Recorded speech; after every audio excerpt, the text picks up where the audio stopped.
Hi guys, this is Mansi Singh from Readers and Creators. As you all know, I love books and I have been reading from past 6 to 7 years. Now being a reader, I have to face many hows. Like how do you manage to read so many books? How do you manage your time?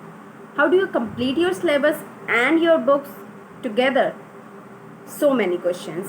Now some of my friends say they want to read but they don't know which book to pick, because if they pick the wrong one they might get bored and drop the idea of reading. But no, here I am for your help. In this video I'm gonna tell about 10 books which a beginner should pick without any hesitation, and the possibility is he or she will develop a liking towards reading. So let's start. First two are not particularly the books but the authors. I am talking about R.K. Narayan. You can pick any book by R.K. Narayan, not necessarily Malgudi Days, because R.K. Narayan is a writer, journal English, the English we use in talking, in conversation. So for a beginner, it's easy to understand and to keep on reading. Malgudi Days, it's a collection. This book is whole collection of his separate Malgudi Days episodes and books. You might buy the each separate part. Next is Reskin Bond. This is also a book, but you can pick any book by Ruskin Bond or R.K. Narayan. The Delhi is Not Far is a collection of stories which seem non-fictional but are fictional. Now R.K. Narayan and Ruskin Bond both are so great for beginners, but a slight difference is R.K. Narayan's English is easy. It's so easy going, you will just keep on reading. But Ruskin Bond's English is a bit tough. You might need dictionary, not necessarily, but you might need dictionary. But pick R.K. Narayan or Ruskin Bond without any doubt, and any book of them. Next is Animal Farm by George Orwell. Why should you pick this? Firstly, it's a thin book. Secondly, it is written in a form of fable. Now, stories and fables, we all love them since our childhood. This book is a satire on Russian Revolution, and the author used animal to convey his message. And yes, pick this up. It's a thin book. You can finish it in 2 or 3 days if you are a beginner. Next is The Alchemist. This book is gem. It's a motivational book with so many hidden meanings in it. Meanings which you might not get at the time of reading, but you will crack them as you move in your life. Like, I have read this book 5 years back.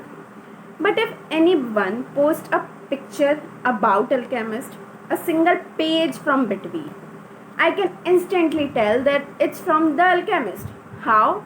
Because some books are there which live with you throughout your life, and this is one of them, and you might don't want to miss it. So pick this up. It's motivational, inspirational, and so good. Next is The Catcher in Rye by J.D. Salinger.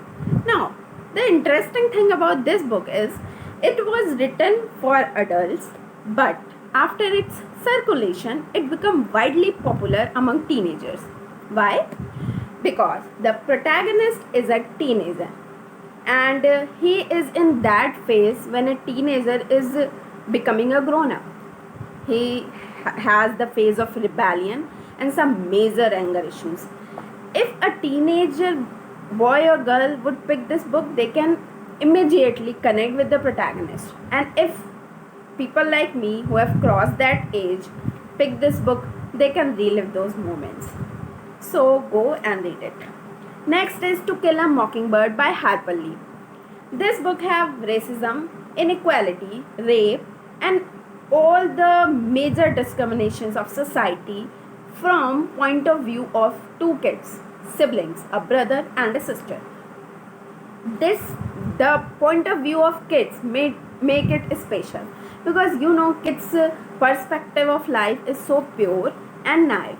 So this book is a bit disheartening. In between, the protagonist Atticus runs a case for a black person who is charged with raping a white woman.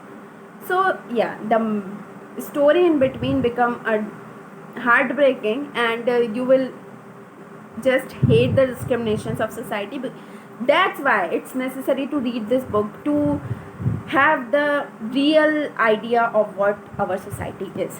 Next is The Inscrutable Americans by Anurag Mathur. This is a book which you will enjoy reading. It's a satire on Americans people, like how they live, how they eat, how they spend their money without thinking anything. So you will enjoy reading it. It's a bit funny. Next is The Diary of a Young Girl by Anne Frank. Now this is a non-fiction written by a 13-year-old girl during the time of Nazi occupation when she was living in one of the concentration camps. This book is so depressive, disheartening, not in a bad way, but you need to know that. And the most important thing is written by 13-year-old. But I admire this girl, Anne Frank, because after all this suffering, she said, after all this, I still believe that humans are good at heart. Now assume how positive she was. So read this because it's easy and a non-fiction. It will give you plenty of knowledge. Next is Little Book of Life by Ruskin Bond. Now, this is not exactly a book. It's a published version of Reskin Bond's collection of quotes, like the books Ruskin Bond read and his favorite quotes are in this book, and he has given some blank pages in between so you can write your favorite quotes. Now that you can do after reading a number of books, but the quotes which are there in this book give you a lot of motivation and inspiration and wisdom. That's why you should read it and always keep it by your side. Last but not the least, I can tell you more, but if video is not becoming lengthy, is Tuesdays with Morrie by Mitch Albom. This is a non-fiction work and you can see it everywhere on every bookstagrammer's feed. Every reader will suggest you this book. It's about a Professor Morrie and his student Mitch.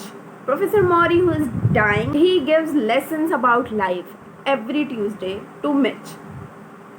After reading this book, you want to live your life from the beginning and make the amends, which you can't. So start living from now and go and read books. Just choose any book you like, but prefer these because I know they are easy and I myself read them as a beginner.